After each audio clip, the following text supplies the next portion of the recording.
दोस्तों नमस्कार। Competition war के यूट्यूब चैनल में आपका स्वागत है। मैं संदीप हाजिर हूं आपके लिए लेकर पीटी 365 की लक्ष्य सीरीज। और दोस्तों लक्ष्य सीरीज में हम बात कर रहे हैं विजन आईएएस की पीटी 365 की। और आज बारी है दोस्तों एनवायरनमेंट की, और एनवायरनमेंट में हम बात करने वाले हैं आज प्रोजेक्ट टाइगर पर। तो बहुत ही अच्छा सेशन जाने वाला है प्रोजेक्ट टाइगर पर, और टाइगर के कंजर्वेशन को लेकर के जो भी कदम उठाए जा रहे हैं सरकारों द्वारा, वो सारा कुछ डिस्कस करेंगे। और साइट्स में और वन्य जीव संरक्षण की सूचियों में इनके संरक्षण की स्थिति भी हम देखेंगे। तो दोस्तों बने रहिएगा, वीडियो में लास्ट तक स्किप मत करना, छोड़ के भागना मत। जो एक एक दो मिनट देख करके आप लोग चले जाते हैं, ऐसा मत किया करिए, क्योंकि अधूरा ज्ञान हमेशा हानिकारक होता है। दोस्तों साथ ही इस वीडियो के डिस्क्रिप्शन बॉक्स में दिया हुआ है कंपटीशन वॉर टेलीग्राम चैनल का ऑफिशियल लिंक, जहां पर डेली बेसिस पे द हिंदू और पीआईबी की न्यूज़ हिंदी में शेयर की जाती हैं। तो बहुत सारे लोग चैनल पर जुड़े हुए हैं और द हिंदू की जो डेली न्यूज़ आती है उसका लाभ उठा रहे हैं। आप भी चैनल पर जुड़िए, ठीक है। तो दोस्तों आइए बात करें आज प्रोजेक्ट टाइगर की। तो सबसे पहले मैं बता दे रहा हूं कि टाइगर के संरक्षण के लिए 1973 में भारत सरकार द्वारा चलाया गया था प्रोजेक्ट टाइगर। तो प्रोजेक्ट टाइगर की दोस्तों 2023 के अंदर हो गए हैं 50 वर्ष, ठीक है। 1973 से 2023 तक 50 वर्ष की अवधि इस प्रोजेक्ट की पूर्ण हो चुकी है, ठीक है। तो दोस्तों इस वर्ष है प्रोजेक्ट टाइगर की वर्षगांठ, ठीक है। इतनी सुर्खियां हैं। अब प्रोजेक्ट टाइगर की बात करें तो दोस्तों ये जो परियोजना है, बता ही दिया मैंने कब चलाई गई थी। पर्यावरण, वन और जलवायु परिवर्तन मंत्रालय की केंद्र प्रायोजित योजना है, केंद्र सरकार द्वारा चलाई गई है, ठीक है। और दोस्तों आरंभ में इसे भारत के विभिन्न राज्यों में 9 टाइगर रिजर्वों के में शुरू किया गया था। अभी तकरीबन 53-54 टाइगर रिजर्व इसके अंतर्गत आते हैं। अभी हम कुछ नए टाइगर रिजर्व घोषित किए गए हैं, जैसे रामगढ़ विस्तारी जो टाइगर रिजर्व है, और साथ ही एक उत्तर प्रदेश के चित्रकूट में नया टाइगर रिजर्व अभी यूपी गवर्नमेंट द्वारा घोषित किया गया है, रानीपुर टाइगर रिजर्व, जो कि पन्ना टाइगर रिजर्व के साथ एक कॉरिडोर शेयर करता है। उसकी भी हम लोग बातचीत अच्छे से करेंगे, ठीक है दोस्तों। साथ ही दोस्तों बाघों की आबादी की बात करें तो 2006 में 1411 बाघ थे भारत में, और अब 2018 में 2967 हो गए थे। और दोस्तों इतना ही नहीं, और भी नई जनगणना हुई है, बाघों की गणना हुई है। तो अब अगर बात करें तो 200 बढ़ गई है बाघों की जनसंख्या। तो इस समय बाघों की जनसंख्या टोटल 3167 हो गई है। इसकी चर्चा आगे हम करेंगे, ठीक है दोस्तों। TX2 क्या है, ये थंबनेल में आपने देखा होगा। तो दोस्तों 2018 में 4 वर्ष पहले ही TX2 का लक्ष्य हासिल कर लिया गया था, ठीक है। ये बाघों की जनगणना में वृद्धि के लिए बात करता है TX2, ठीक है। और दोस्तों CATS क्या है, ये भी थंबनेल में आपने देखा होगा। तो 14 टाइगर रिजर्व को अंतर्राष्ट्रीय कंजर्वेशन अश्योर्ड टाइगर स्टैंडर्ड का दर्जा दिया है। तो CATS क्या है, कंजर्वेशन अश्योर्ड टाइगर स्टैंडर्ड, इसका फुल फॉर्म यही है। इसमें आगे ये देखिए यहाँ पर बात की गई है। तो TX2 जो है दोस्तों, वस्तुतः 2022 तक वन्य पर्यायवासों में बाघों की संख्या को दोगुना करने का एक वैश्विक लक्ष्य है। आपको समझ में आ गया कि TX2 क्या है। 2022 तक पर्यायवासों में, यानी कि जहां बाघों की मतलब आवास क्षेत्र है, वहां पर बाघों की जनसंख्या 2022 तक 2 गुनी करने का एक लक्ष्य है TX2, ठीक है दोस्तों। और दोस्तों इसे 2010 में बाघों के प्राकृतिक पर्यावास वाले 13 देशों, ठीक है, 13 देशों में जो बाघ पाए जाते हैं, वहां पर सेंट पीटर्सबर्ग टाइगर समिट में अपनाया गया था। तो सेंट पीटर्सबर्ग की जो एक टाइगर समिट हुई, वो 2010 में पीटर्सबर्ग दोस्तों रूस में है, ठीक है। यहाँ पर टाइगर के संरक्षण के लिए ये एक समिट हुई थी, वहीं पर TX2 लक्ष्य को अपनाया गया था। अब CATS की बात करें तो विश्व स्तर पर स्वीकृत संरक्षण संबंधी उपाय है ये, ठीक है। टाइगर्स के संरक्षण संबंधी उपाय है CATS विश्व स्तर पर। और ये दोस्तों ये बाघों के प्रबंधन के लिए सर्वोत्तम पद्धतियों और मानकों को निर्धारित करते हैं, और साथ ही ये निर्धारित मानदंडों से संबंधित प्रगति के आकलन को भी प्रोत्साहित करते हैं। आई एम श्योर आप लोग बिल्कुल क्लियर हो गया होगा TX2 और CATS। आइए इस चर्चा में और आगे बढ़ते हैं। दोस्तों बाघों के संरक्षण की जो योजना है प्रोजेक्ट टाइगर 1973 में जो चलाई गई, उसमें बाघों के प्राकृतिक पर्यायवास वाले राज्यों के निर्धारित टाइगर रिजर्वों, यानी कि बाघ आरक्षित क्षेत्रों में बाघों का स्वस्थानीय इन सीटू संरक्षण, यानी कि जहां पर वो रहते हैं वहीं पर अगर संरक्षण किया जाता है तो वो स्वस्थानीय संरक्षण कहा जा सकता है। और एक्स सीटू भी संरक्षण होता है, उनको अपने पर्यायवास से निकालकर दूर ले जाकर संरक्षित करना, वो एक्स सीटू कहलाता है। तो इन सीटू आपको समझ आ गया होगा। तो ये जो प्रोजेक्ट टाइगर है वह स्वस्थानीय संरक्षण की बात करता है, ठीक है, और इसको केंद्रीय सहायता प्रदान करता है। साथ ही दोस्तों देखेंगे इसकी कार्यान्वयन एजेंसी कौन सी है प्रोजेक्ट टाइगर की। तो इसकी कार्यान्वयन एजेंसी है राष्ट्रीय बाघ संरक्षण प्राधिकरण यानी कि NTCA, ठीक है। और इसका गठन दोस्तों वन्यजीव संरक्षण अधिनियम 2006 के द्वारा किया गया था। तो वन्यजीव संरक्षण अधिनियम में संशोधन किया गया 2006 में, तो उसी के द्वारा NTCA यानी कि national tiger reserve conservation authority की स्थापना हुई थी। दोस्तों व्यापक पर्यवेक्षण, समन्वय भूमिका और राज्यों सरकारों द्वारा तैयार की गई एक बाघ संरक्षण योजना को मंजूरी भी देना इसका काम है, ठीक है। तो जो बाघ संरक्षण के लिए राज्य सरकार योजनाएं चलाती हैं उसको ये जो है मंजूरी प्रदान करता है NTCA, ठीक है। दोस्तों वित्त पोषण पैटर्न क्या है इसका, इस प्रोजेक्ट का, तो केंद्र सरकार सभी गैर आवर्ती और आवर्ती मदों पर व्यय के लिए राज्यों को क्रमशः 60% और 50% की वित्तीय सहायता प्रदान करता है केंद्र सरकार, ठीक है।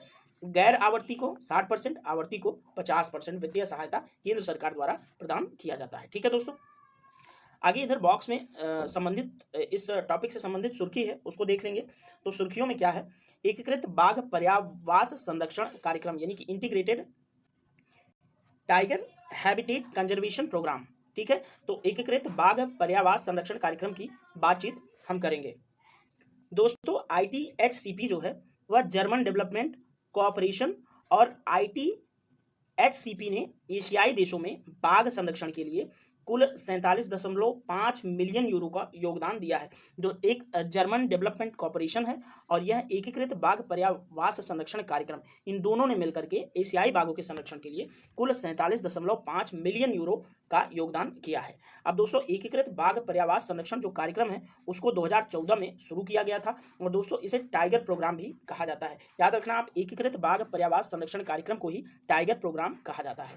दोस्तों यह अनुदान प्रदान करने वाली एक पहल है और यह दोस्तों ग्लोबल टाइगर रिकवरी प्रोग्राम में भी योगदान दे रहा है। इस रिकवरी प्रोग्राम का जो उद्देश्य है वह 2022 तक बाघों की संख्या को दोगुनी करना था। तो TX2 में आपने देखा कि 2022 तक बाघों की जो जनसंख्या है उसको दोगुनी करने का लक्ष्य रखा गया है। तो ये जो एकीकृत बाघ पर्यावास संरक्षण कार्यक्रम है वह भी उस जो ग्लोबल टाइगर रिकवरी प्रोग्राम है उसके अंदर भी यही बात की जा रही है कि 2022 तक बाघों की जनसंख्या को दोगुना करना है।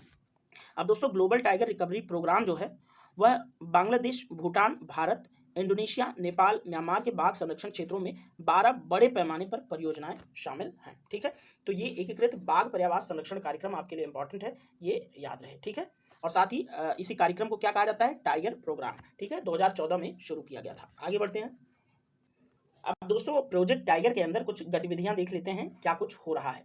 दोस्तों नए टाइगर रिजर्वों की स्थापना और विकास की बात की जा रही है तो वर्तमान में भारत के अंदर कुल 52 टाइगर रिजर्व हैं। कितने टाइगर रिजर्व हैं भारत के अंदर? 52, जो दोस्तों 75,000 वर्ग किमी क्षेत्र में फैले हुए हैं। और हाल ही में घोषित नए टाइगर रिजर्व 2 हैं दोस्तों। कौन कौन से? एक रानीपुर टाइगर रिजर्व जो कि भारत का 53वां टाइगर रिजर्व है और दूसरा रामगढ़ विषधारी टाइगर रिजर्व जो कि भारत का 52वां टाइगर रिजर्व है। तो 51 टाइगर रिजर्व अभी तक थे, जिसमें एक नया घोषित किया गया रामगढ़ विषधारी टाइगर रिजर्व जो कि राजस्थान में है और उसके बाद 53वां भी घोषित किया गया रानीपुर टाइगर रिजर्व जो कि चित्रकूट में है।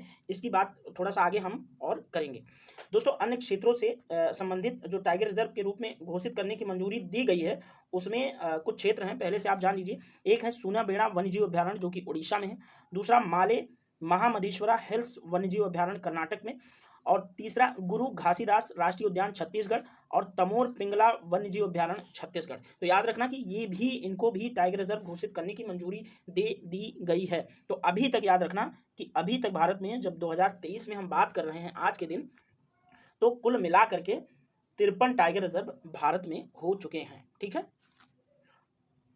और ये आंकड़ा भी पूछ सकता है आपसे, अगर लेटेस्ट में पूछे तो 52 भी दे सकता है, लेकिन 53वां घोषित किया जा चुका है तो इसको हम मान सकते हैं। और बाकी ये भी जो है टाइगर रिजर्व आपके 4-5 घोषित किए गए हैं। अभी इनकी प्रक्रिया जो है आगे चलेगी। तो टाइगर रिजर्वों के प्रबंधन के लिए दोस्तों कोर बफर रणनीति अपनाता है ये प्रोजेक्ट टाइगर रिजर्व। तो टाइगर रिजर्व के कोर क्षेत्र में सभी मानवीय गतिविधियों को प्रतिबंधित करता है, क्योंकि ये हिंसक जीव भी होते हैं, तो इसके लिए जो मानवीय गतिविधियां हैं वो जो है प्रतिबंधित रहती हैं। अब दोस्तों क्या आप जानते हैं, इसके जो है बॉक्स के अंदर देखें, हालांकि बाघ सामान्यतः एकांत में रहने वाले पशु हैं, लेकिन मदर टाइगर्स मोहोर बाघ लगभग 2 वर्ष तक अपने शावकों के साथ रहती है और उन्हें शिकार करना सिखाती है। तो जैसे आम मानवीय प्रवृत्ति जैसे माँ में होती है, माँ अपने बच्चे को 5 साल तक अलग नहीं करती, क्या जिंदगी भर अलग नहीं करती, तो वैसे ही 2 साल तक कम से कम ये जो मदर टाइगर्स होती हैं वो उनको अपने बच्चों को शिकार वगैरह करना सिखाती हैं, ठीक है।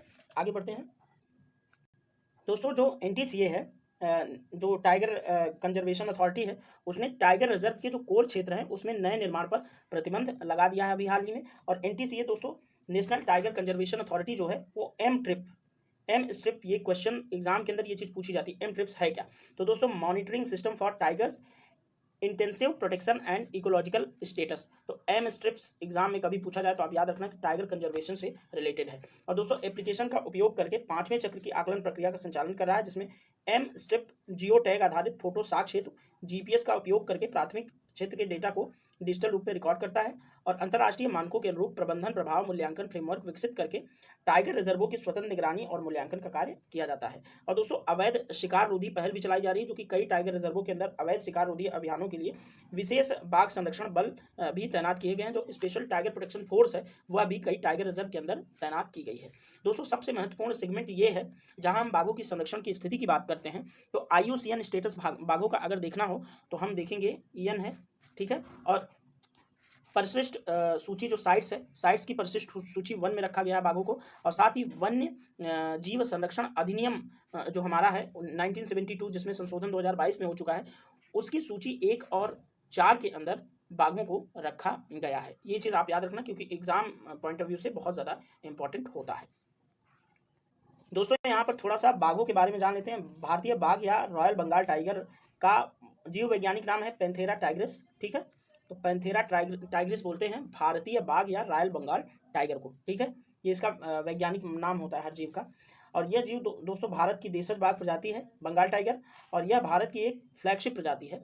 इसे भारत का राष्ट्रीय पशु घोषित किया गया है। पर्यावास कहाँ पर है? सबसे बड़ी आबादी भारत में है बाघों की, सबसे ज़्यादा भारत में ही बाघ हैं। अभी मैंने 3167 आपको आंकड़ा बताया, ये नई जनगणना बाघों की गणना के आंकड़े हैं। और दोस्तों बांग्लादेश, नेपाल और भूटान में भी बाघों की कुछ आबादी मौजूद है, लेकिन मुख्य रूप सबसे ज़्यादा भारत में, चीन और वर्मा में भी है, ठीक है। बाघों की वैश्विक आबादी का सिर्फ पूरा 70% भारत में ही रहता है, ठीक है। सिर्फ 70% आबादी सिर्फ भारत में रहती है। और दोस्तों भारत में लगभग 35% बाघ टाइगर रिजर्व के बाहर पाए जाते हैं। ये चीज़ UPSC के क्वेश्चन में, UPPCS के क्वेश्चन में आ चुका है, एग्जाम में आ चुका है, सॉरी UPPCS के एग्जाम में, पिछली बार के एग्जाम में 2022 के एग्जाम में आया था कि बाघ भारत के 35% बाघ टाइगर रिजर्व के बाहर रहते हैं क्या, ऐसा एक स्टेटमेंट था। और दोस्तों भारत में बाघों की आबादी का जो वितरण है, और भारत में बाघ ऊंचे पहाड़ों, मैंग्रोव दलदली क्षेत्रों, ऊंचे घास के मैदान से लेकर सूखे नम पर्णपाती वनों और सदाबहार और शोला वनों जैसे विभिन्न पर्यावासों में बाघ पाए जाते हैं। कोई निश्चित भूक्षेत्र मतलब कोई पर्यावास ऐसा नहीं है। मध्य प्रदेश में दोस्तों बाघों की संख्या सर्वाधिक है, ये चीज़ आप याद रखना। सबसे ज़्यादा बाघ पाए जाते हैं मध्य प्रदेश में, उसके बाद कर्नाटक, फिर उत्तराखंड में, ठीक है। यहाँ से दोस्तों आपके लिए 2-3 क्वेश्चन बन सकते हैं, जैसे कि सबसे ज़्यादा बाघ कहाँ पाए जाते हैं, ये 70% वाला सवाल। और ये एक बार फिर से पूछ सकता है, ये भारत की देशज प्रजाति है या नहीं, फ्लैगशिप प्रजाति है या नहीं, राष्ट्रीय पशु घोषित किया गया। ये तो 3-4 सवाल आपके लिए बन सकते हैं विभिन्न एग्जाम के अंदर। आगे बढ़ेंगे दोस्तों, जो 2 नए टाइगर रिजर्व बनाए गए हैं जिनकी हमने थोड़ी थोड़ी चर्चा में बात की थी, फिर भी हम बात कर लेते हैं थोड़ा विस्तार से रामगढ़ विषधारी टाइगर रिजर्व की। तो दोस्तों ये राजस्थान में है। रामगढ़ विषधारी वन्यजीव अभ्यारण्य को ही टाइगर रिजर्व के रूप में अधिसूचित कर दिया गया है। और रामगढ़ विषधारी जो टाइगर रिजर्व है वह रणथंभौर, सरिस्का और मुकुंदरा हिल्स के बाद राजस्थान का चौथा टाइगर रिजर्व है। राजस्थान में 3 अन्य हैं, रणथंभौर, सरिस्का और मुकुंदरा हिल्स टाइगर रिजर्व। उसके बाद ये चौथा टाइगर रिजर्व जो रामगढ़ विषधारी है वो राजस्थान में घोषित कर दिया गया है। और ये भारत का 52वां है, याद रखना, 52वां टाइगर रिजर्व। और 53वां कौन सा है? रानीपुर, जो कि यूपी के चित्रकूट में घोषित किया गया है। और दोस्तों इनके भौगोलिक विशेषता की बात करें तो स्थान का है, बूंदी, भीलवाड़ा और कोटा के भागों में विस्तृत है। रणथंभौर टाइगर रिजर्व और मुकुंदरा हिल्स टाइगर रिजर्व के बीच टाइगर कॉरिडोर के रूप में भी काम करता है। तो दोस्तों कॉरिडोर जब मिल जाता है किसी जीव को, तो वो काफ़ी लंबी यात्रा करके काफ़ी बड़े पर्यावास में रह करके शिकार वगैरह कर सकते हैं, तो उनका जीवन काफ़ी सही हो जाता है। इसकी स्थलाकृति में विंध्य की घर्षित हो चुकी पहाड़ियों और हल्की ढलान और तीव्र ढलान वाले अरावली की खड़ी ढलान वाली चट्टानों से लेकर शंक्वाकार पहाड़ियां तक इसमें शामिल है, भूक्षेत्र ऐसा है। और नदी दोस्तों रामगढ़ विषधारी में जो नेशनल पार्क है, टाइगर रिजर्व है, उसमें मेज नदी बहती है, ये याद रखना, इंपॉर्टेंट है। मेज नदी जो कि चंबल नदी की एक सहायक नदी है, मेज नदी पूछा जा सकता है कि कहाँ किस टाइगर रिजर्व से होकर बहती है, तो रामगढ़ विषधारी टाइगर रिजर्व जो कि राजस्थान का है वहां से होकर बहती है मेज नदी। दोस्तों वन प्रकारों में बात करें तो शुष्क पर्णपाती वन ही पाए जाएंगे राजस्थान में। जीव और वनस्पतियों की बात करें तो गोल्डन जैकॉल, भारतीय भेड़िया, तेंदुआ, धारीदार लकड़बग्घा, चिंकारा, मृग, चीतल, सांभर, नीलगाय इत्यादि जीव पाए जाएंगे, ठीक है। तो रामगढ़ जो विषधारी है ये आपके लिए बहुत ज़्यादा इंपॉर्टेंट है। रानीपुर की बात कर लेते हैं। दोस्तों देखिए, जो रानीपुर टाइगर रिजर्व है वो अभी हाल ही में घोषित हुआ है देश का 53वां टाइगर रिजर्व। ठीक है, 53वां टाइगर रिजर्व है। और उत्तर प्रदेश के मंत्रिमंडल ने चित्रकूट जिले में रानीपुर वन्यजीव अभयारण्य को राज्य के चौथे और भारत के 53वें टाइगर रिजर्व के रूप में अधिसूचित कर दिया है। राज्य में स्थित 203 अन्य टाइगर रिजर्व जो यूपी में है वह दुधवा, पीलीभीत और अमनगढ़ टाइगर रिजर्व है। याद रखना, उत्तर प्रदेश में अब टाइगर रिजर्व हो जाएंगे 4, पहले ही 3 हैं, जिसमें पहला दुधवा, दूसरा पीलीभीत, तीसरा अमनगढ़, अब चौथा हो जाएगा रानीपुर टाइगर रिजर्व जो कि चित्रकूट में स्थित है।